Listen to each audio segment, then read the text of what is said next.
Oke kawan-kawan yang masih belum melaksanakan SKP ini ya, untuk menemani kalian belajar, ini ada beberapa pembahasan FR terbaru yang sudah pernah dilaksanakan oleh teman-teman kalian juga yang sudah SKP. Terima kasih pada teman-teman yang sudah kasih FR ya. Oke teman-teman, ini ada beberapa lagi ya. Nah, sekitar mungkin ada 5 hari lagi sudah selesai. Ini bagi teman-teman yang belum SKP, selamat belajar. Nah, jangan biarkan percaya diri kalian itu turun ya, karena ada banyak yang beredar bahwa FR yang beredar terakhir itu mengatakan bahwa soal-soalnya sudah tidak sama lagi dengan FR yang lalu. Nah itu ya, tapi ya semoga saja nanti kalian mendapatkan soal yang mudah itu aja ya. Oke kita teman-teman, untuk yang pertama ini sebenarnya sudah mau saya bahas sejak dulu, tapi ya sering saya lupa. Ini tentang sifat komutatif, asosiatif, dan sifat distributif ya. Ada pertanyaan seperti itu. Nah, kita mau bahas nih ya, karena soalnya tidak ada, kan FR-nya bunyinya ya begitu. Nah, kita akan bahas satu persatu. Yang pertama kita bahas tentang penjumlahan dulu. Nah, pada penjumlahan itu berlaku sifat komutatif. Coba perhatikan, misalkan contohnya begini, 2 ditambah 3 itu kan nilainya sama dengan 3 ditambah 2, jadi ditukar saja. Jadi itu namanya sifat komutatif. Jadi pada penjumlahan itu berlaku sifat komutatif. 2 tambah 3 itu 5, 3 tambah 2 5, maka 2 tambah 3 sama dengan 3 tambah 2. Sekarang kita masuk sifat kedua, yaitu sifat asosiatif atau pengelompokan ya. Contohnya begini, 2 ditambah 3 dalam kurung tambah 7 itu sama dengan 2 ditambah 3 ditambah 7. Itu ya, dalam kurungnya 3 tambah 7 dikelompokkan, itu namanya sifat asosiatif. Jadi pada penjumlahan juga berlaku sifat asosiatif. Jadi pada penjumlahan itu totalnya ada sifat komutatif dan sifat asosiatif. Oke. Nah, sedangkan sifat komutatif dan sifat asosiatif itu tidak berlaku untuk operasi pengurangan, teman-teman. Misalkan 2 dikurangi 3 tidak akan sama dengan 3 dikurangi 2, kan tidak sama. Ya. Jadi pada pengurangan itu sifat komutatif dan asosiatif tidak berlaku. Oke, kedua, ini kita bahas sekarang yang operasi perkalian, teman-teman. Kalau ada perkalian, komutatifnya berlaku apa tidak? Coba kita cek. 2 kali 3 itu sama dengan 3 kali 2. Ditukar saja. 2 kali 3, 3 sama 2 kali 2. Kan sama, maka itu berlaku sifat komutatif. Kemudian sifat asosiatif kita kelompokkan lagi. 2 kali 5 kali 7 itu nilainya sama dengan 2 kali 5 kali 7. Itu kan juga sama. Jadi pada sifat perkalian, operasi perkalian itu juga berlaku sifat asosiatif selain sifat komutatif. Nah itu ya. Lalu pada pembagian bagaimana? Pada pembagian itu tidak berlaku sifat komutatif maupun asosiatif. Jadi begini teman-teman, sifat komutatif dan asosiatif itu berlakunya pada operasi penjumlahan dan perkalian. Sementara untuk operasi pengurangan dan pembagian itu tidak berlaku. Sekarang kita masuk ke sifat ketiga tadi, yaitu sifat distributif. Nah, sifat distributif ini ada dua yaitu sifat distributif perkalian terhadap penjumlahan. Ini berlaku. Contohnya ini sifat distributif itu seperti ini. 5 dalam kurung 3 tambah 6. Itu artinya 5 kali 3 ditambah 5 kali 6. Akan sama kan? 3 tambah 6 kan 9. Jadi 5 kali 9 45. Kita cek sebelah kanan coba. 5 kali 3 15. 5 kali 6 itu 30. 15 tambah 30 45. Sama. Jadi ini namanya sifat distributif.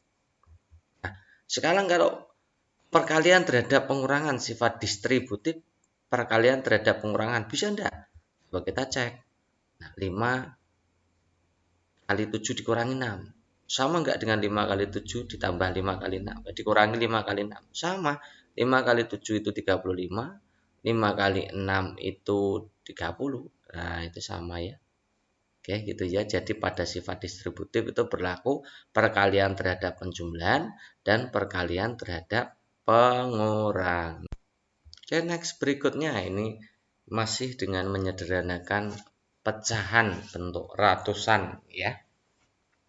833 dibagi 588 atau 833 per 588 itu kalau kita sederhanakan hasilnya berapa. Untuk video-video sebelumnya kita sudah bagikan pada kalian bagaimana cara cepatnya ya, dengan mengambil satuan-satuannya saja, nanti dikalikan silang, kalau sama berarti itu merupakan hasilnya gitu ya. Jadi silahkan kalian simak pada video-video sebelumnya. Oke. Nah, kita bahas sekarang pakai cara biasa saja, cara faktorisasi. Jadi 833 dibagi 588 itu kalau kita faktorkan, itu yang atas itu ketemunya. Pakai pohon faktor bisa. Jadi 7717 yang atas, yang bawah 22377. Nah, 7777 ini kan bisa dicoret. Yang atas berarti tinggal 17, yang bawah 2 kali 2 kali 3 hasilnya 12. Jadi 17 per 12 ini bentuk sederhananya. Ya. Oke, next berikutnya. Ada FPB dari 441 dan 693. Nah, teman-teman, untuk mencari FPB dari dua buah bilangan, kalian bisa menggunakan teori tabel seperti ini. Gitu ya. Tidak perlu pakai pohon faktor. Pohon faktor juga bisa, tapi ini saya kira lebih ringkas nih ya. Yang satu 441 kita taruh sini, yang satu 693 kita taruh sini. Nah, kita bagi berapa yang bisa untuk membagi dua-duanya ini. Nah, kita cek dengan angka 3. Ya, kalau 2 tidak bisa kan. Bagi 3 ketemunya ternyata 147, yang di sini 231. Dua-duanya masih bisa dibagi 3 lagi tidak? Masih. Jadi 147 dibagi 3 ketemunya 49, ini ketemunya 77. Nah, 49 dan 77 ini itu bisa dibagi dengan 7.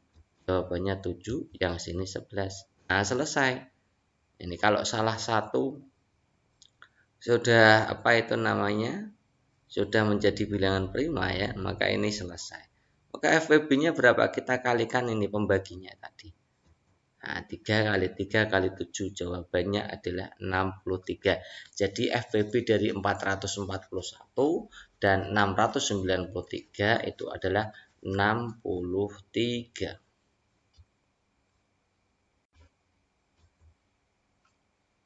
Ini ada pertanyaan analogi tempat nih teman-teman. Ada analogi tempat. Nah, saya heran juga ya. Ketika SKP masa ada pertanyaan analogi tempat. Ini kan soal SKD, bukan soal SKP. Tapi tidak apa-apa ya. Kita bahas juga. Jadi Hasan lebih cepat dari Maman. Nah, kalau begitu, kalau lebih cepat itu kita taruh di atas, yang lebih lambat kita taruh di bawah. Begini teman-teman. Ini Hasan, ini Maman gitu ya. Kemudian Hasan lebih lambat dari Seno, berarti Hasannya di bawah, Senonya di atas gitu ya. Oke. Kemudian Tino lebih cepat dari Maman. Nah, Tino di atasnya Maman. Nah, taruh saja di sini tidak apa-apa. Oke. Nah, ada dua orang yang lebih lambat dari Andi, berarti Andi lebih cepat kan berarti. Nah, Andi lebih cepat nih, taruh saja di sini. Ada dua orang itu misalkan Hasan dan Maman kan, boleh kan? Ada di bawahnya kan gitu. Oke. Berarti pertanyaannya ini yang mudah nih. Pertanyaannya mana yang terakhir? Nah, jelas yang terakhir adalah Maman. Oke ya, gitu ya. Oke, kita lanjutkan ke nomor berikutnya tentang parafrase nih teman-teman. Ini parafrase silahkan kalian pelajari di rumah. Itu ada beberapa puisi yang sering diparafrasekan, yaitu puisi yang Salemba, puisi Aku, dan puisi Kumba, karena ada 3 buah puisi ini yang sering muncul pada FR. Nanti saya berikan dua parafrase dari dua puisi, silahkan kalian parafrasekan sendiri puisi yang ketiga. Nah, sebelum kalian bisa melakukan parafrase, kalian harus mengerti itu parafrase itu apa. Nah, jadi parafrase puisi itu hanya mengubah puisi menjadi prosa. Ketentuannya bagaimana? Untuk tuturannya berbeda, jadi cara penyampaiannya sudah tidak seperti puisi, seperti kita bercerita gitu aja ya. Tuturannya berbeda, cara penyampaiannya juga berbeda, dan penyampaiannya juga berbeda, maknanya tetap sama, jadi intinya masih sama statusnya gitu ya, substansinya tetap tidak berubah. Itu coba begini teman-teman, jadi ini ada FR tentang parafrase puisi Salemba. Nah, ini puisi Salembanya, ini parafrasenya saya taruh di sebelah kanan. Jadi kita bacakan dulu. Judulnya adalah Karangan Bunga. Ini ada puisinya begini. 3 anak kecil datang langkah malu-malu datang ke Salemba sore itu. Ini dari kami bertiga, pita hitam pada karangan bunga, sebab kami ikut berduka bagi kakak yang ditembak mati siang tadi. Nah, parafrasenya ini tetap bahasanya utuh ya. Kalau di situ orang ketiga, 3 anak laki-laki berarti kan orang ketiga tunggal, orang ketiga jamak, gitu ya, orang ketiga kan berarti. Maka parafrasenya posisi kita juga sebagai orang ketiga, gitu ya. Nah, misalnya 3 anak kecil datang ke Salemba, nah, sama kan? Dengan membawa karangan bunga berpita hitam, nah, tanda bela sungkawa. Ya, jadi kalau ada berpita hitam itu artinya tanda bela sungkawa atas meninggalnya kakak mahasiswa. Ini yang dimaksud kakak itu kakak mahasiswa yang telah meninggal karena kerusuhan yang terjadi pada saat itu ya. Itu contoh parafrase. Dan nanti ketika di pilihan ganda itu tidak plak seperti ini, teman-teman. Jadi pilihannya juga panjang tapi tidak plek seperti ini. Yang penting kalian paham cara memparafrase ya, cara memparafrase.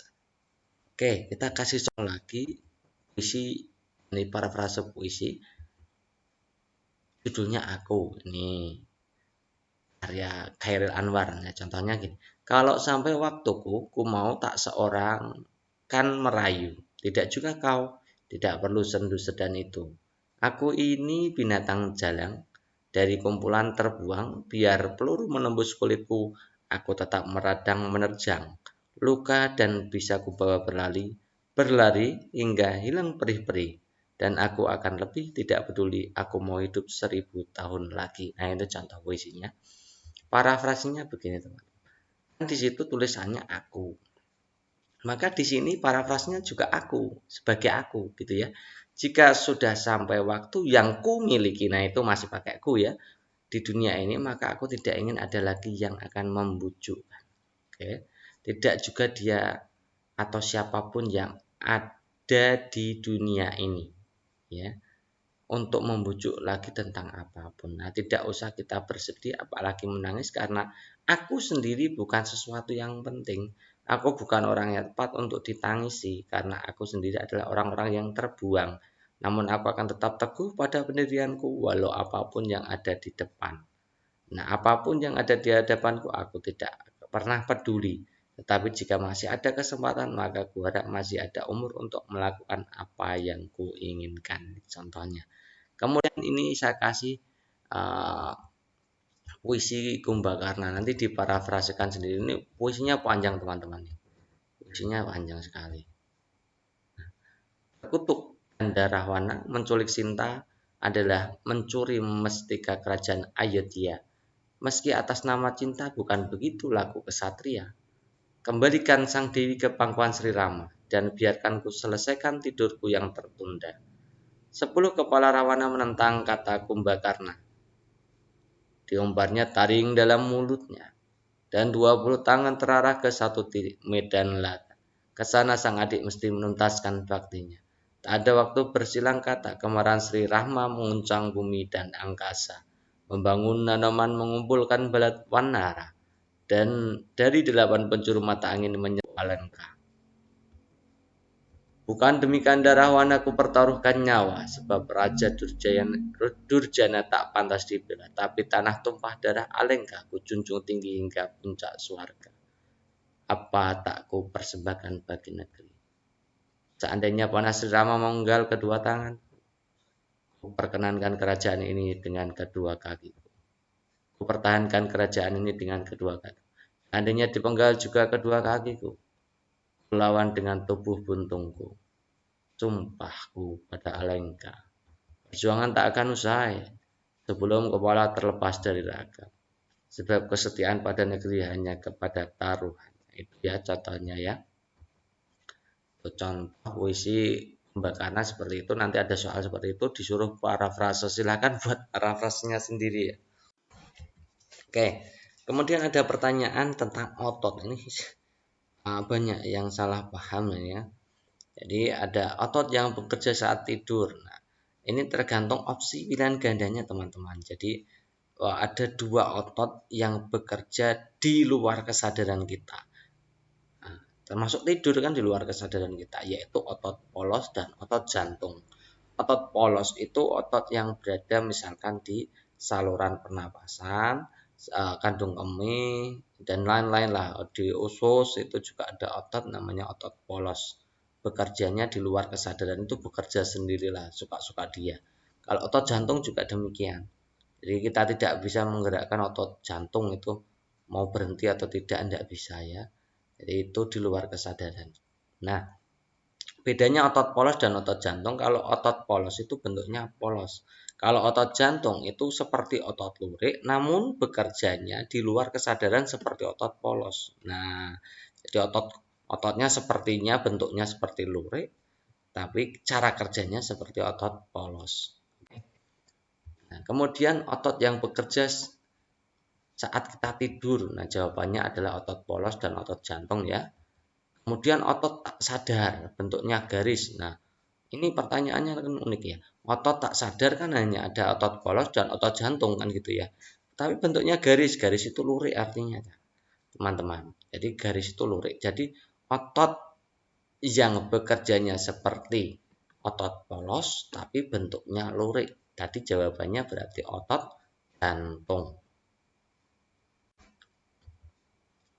Kemudian ada pertanyaan manfaat infrared atau inframerah. Jadi ini banyak sekali manfaatnya inframerah. Yang pertama di bidang komunikasi, itu contohnya adalah adanya sistem sensor infrared ya. Kemudian adanya kamera tembus pandang ya, memanfaatkan sinar inframerah. Kemudian untuk pencitraan pandangan seperti night scope, oke. Kemudian infrared digunakan untuk komunikasi jarak dekat seperti remote TV, itu pakai infrared, dan HP-HP jadul seperti dulu itu juga pakai infrared ya. Sebagai alat komunikasi mengontrol jarak jauh itu juga bisa.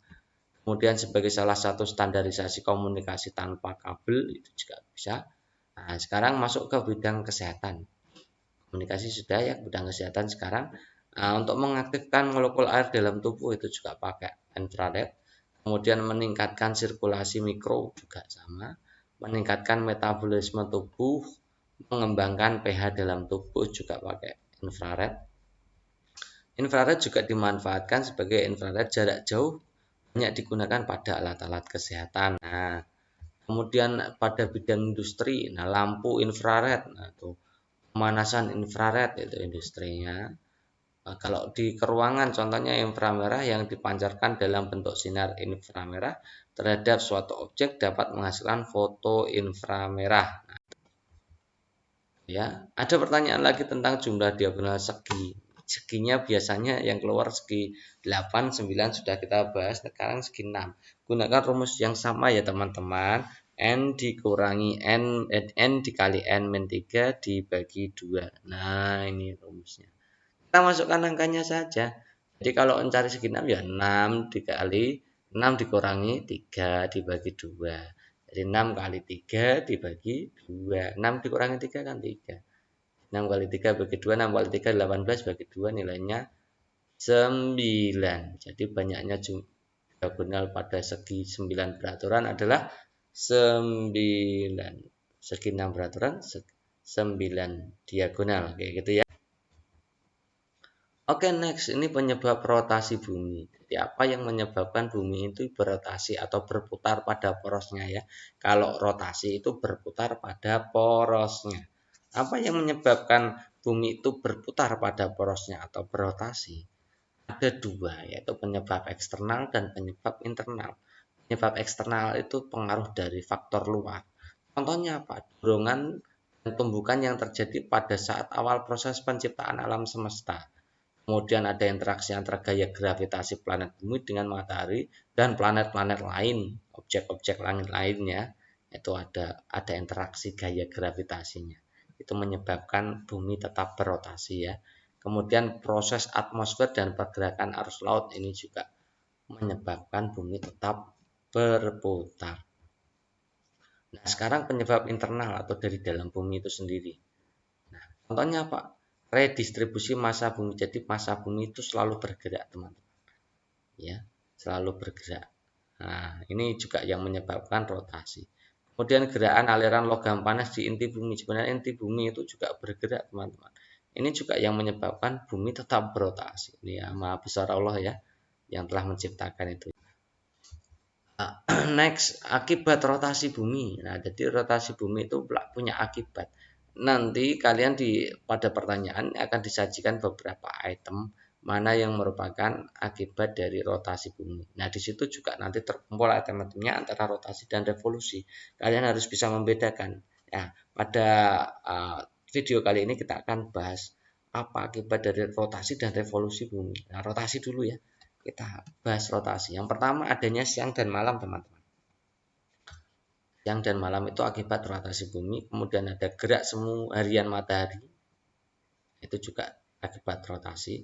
Gerak semu itu apa ya? Gerak dari timur ke barat itu loh. Matahari dari timur ke barat itu kan sebenarnya yang bergerak bukan mataharinya. Mataharinya tetap yang berputar buminya. Jadi menyebabkan gerak semu harian matahari. Kemudian adanya beda waktu antar bagian-bagian bumi. Nah, misalkan di sini jam siang, di Amerika malam, itu kan akibat dari rotasi bumi. Kemudian perbedaan percepatan gravitasi. Jadi masing-masing tempat itu terjadi berbeda percepatannya berbeda. Biasanya kalau di daerah Katulistiwa itu nilainya 9,8 meter per sekon kuadrat atau 10 kalau dibulatkan ya, tapi akan berbeda dengan daerah di sebelah kutub ya. Adanya pembelokan arus laut. Nah, arah arus laut itu juga berbelok akibat rotasi bumi. Kemudian perubahan arah angin juga akibat rotasi bumi. Perbedaan ketebalan atmosfer. Bentuk bumi menjadi spheroid. Nah, bentuk spheroid itu apa? Bentuknya sebenarnya tidak plek seperti bola sepak bola itu ya, tidak sama, tapi agak sedikit melonjong, ada ujungnya itu melonjong gitu ya. Seperti bola apa itu namanya? Bola di Amerika itulah, bola yang di Amerika itulah. Ada lincipnya sedikit, seperti lincip, tapi tidak seperti itu juga ya, mirip. Oke. Kemudian revolusi bumi. Nah, revolusi bumi itu apa? Revolusi bumi itu perputaran bumi mengelilingi matahari. Nah, sebenarnya tidak hanya bumi yang mengalami revolusi, melainkan planet-planet lain juga berevolusi terhadap matahari. Nah, lamanya bumi berevolusi itu 1 tahun, teman-teman. Ya, 365 hari atau 360 hari. Sehingga peristiwa itu dijadikan patokan dalam penanggalan Masehi. Oke, apa akibat revolusi bumi? Nah, nanti harus bisa membedakan akibat rotasi bumi dan revolusi bumi. Yang pertama, gerak semu tahunan matahari. Ya, gerak semu tahunan matahari. Beda dengan tadi ya, gerak semu harian matahari pada rotasi bumi. Kalau ini gerak semu tahunan matahari. Kemudian perbedaan lamanya waktu siang dan malam. Kalau tadi perbedaan waktu antar bagian wilayah. Kalau yang ini perbedaan lamanya waktu siang malam. Nah, kadang-kadang kita kan misalkan anggap saja begini teman-teman. Kadang-kadang jam 5 itu sudah sholat subuh, maghribnya jam setengah 6 juga sudah maghrib. Tapi kadang-kadang subuhnya jam 4, maghribnya jam 6. Kan itu kan berbeda. Jadi siang malamnya itu kan berbeda. Lamanya itu berbeda. Kemudian terjadinya perbedaan musim. Itu juga akibat dari revolusi bumi. Jadi kadang ada musim kemarau, ada musim penghujan. Nah, itu musim-musim itu akibat dari revolusi ya. Kemudian terbentuknya rasi bintang yang berbeda-beda. Ini juga akibat dari revolusi bumi. Next, ini tentang perubahan wujud, menerima dan melepaskan kalor. Ini sudah kita bahas ya, tapi katanya perlu dibahas lagi. Kak, tolong dibahas lagi tentang perubahan wujud yang menerima dan melepaskan kalor. Contohnya apa saja? Oke, kita bahas lah. Kita ulangi lagi pembelajarannya. Jadi perubahan wujud karena menerima kalor. Yang menerima dulu kita bahas semua. Yang pertama mencair. Proses mencair itu menerima kalor. Nah, zat padat menjadi cair contohnya. Nah, mencair atau melebur juga sama. Mencair atau melebur itu menerima kalor. Misalkan zat padat menjadi zat cair, es mencair, lilin meleleh, coklat yang dipanaskan, besi meleleh, itu juga memerlukan kalor atau menerima kalor. Oke. Di perubahan wujud yang pertama yang menerima kalor itu mencair. Yang kedua menguap. Nah, perubahan wujud dari cair menjadi gas itu perlu panas atau perlu kalor atau menerima kalor. Oke. Contohnya air dipanaskan lama-lama akan menguap. Nah, itu menguap. Oke. Yang ketiga itu menyublim, teman-teman. Perubahannya wujud zat padat menjadi gas, menyublim yang padat menjadi gas. Itu butuh panas. Contohnya kapur baru lama-lama habis bila disimpan di tempat terbuka yang ada panasnya. Itu ya. Semakin panas semakin cepat habis.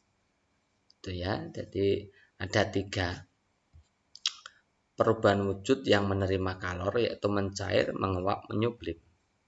Sekarang perubahan wujud karena melepaskan kalor, yang melepas contohnya apa? Membeku. Jadi ketika air dimasukkan dalam kulkas, itu terjadi perubahan wujud dari cair menjadi padat, yaitu menjadi es batu. Nah, proses seperti itu termasuk yang melepaskan kalor. Nah, contohnya es membeku, coklat yang didinginkan juga menjadi padat, itu namanya melepas kalor. Nah, mengembun itu perubahan wujud gas menjadi cair. Gas menjadi cair itu juga melepaskan kalor. Nah, contohnya embun di pagi hari, kaca mobil bagian dalam akan basah ketika di luar sedang hujan. Itu contohnya.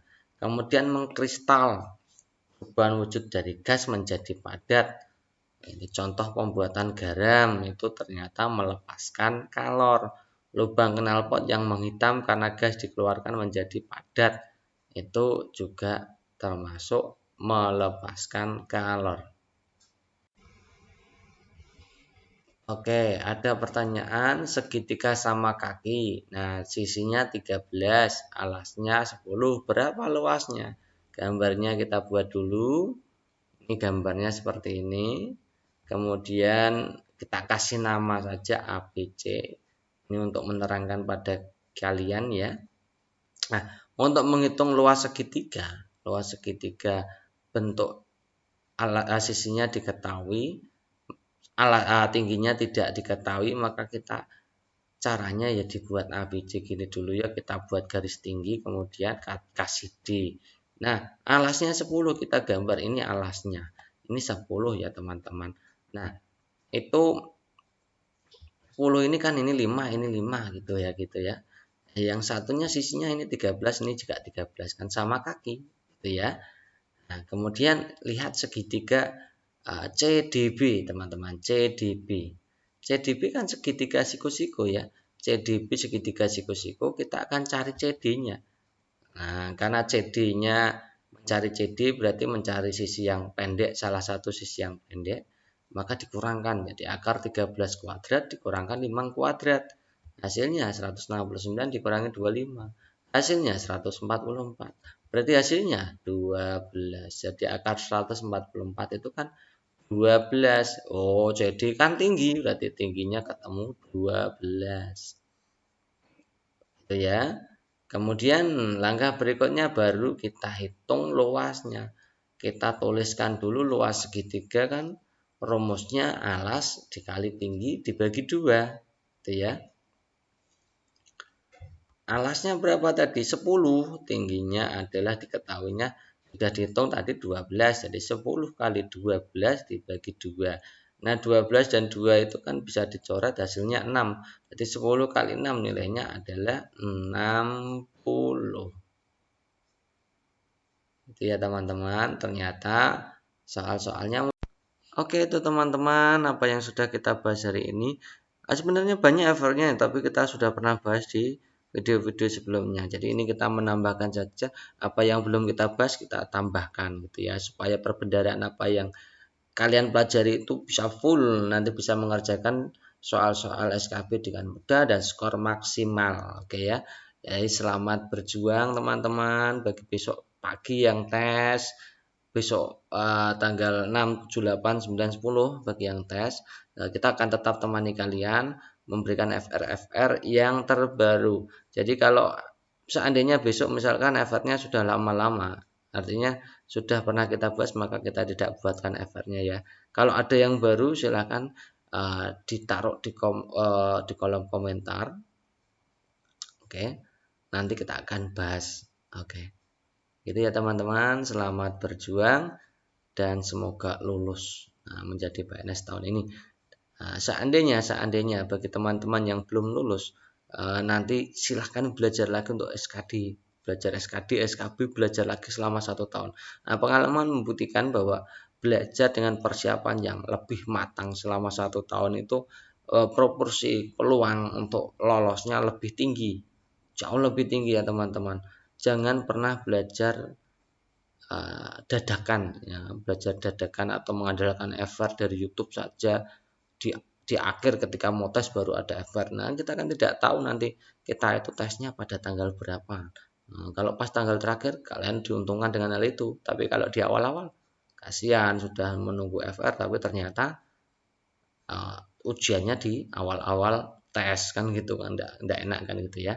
Jadi oke, selamat teman-teman bagi yang sudah lolos dan yang belum lolos, selamat berjuang lagi. Dan bagi yang masih dalam menanti untuk giliran tes, selamat berjuang dan ingat jaga kesehatan, tetap semangat.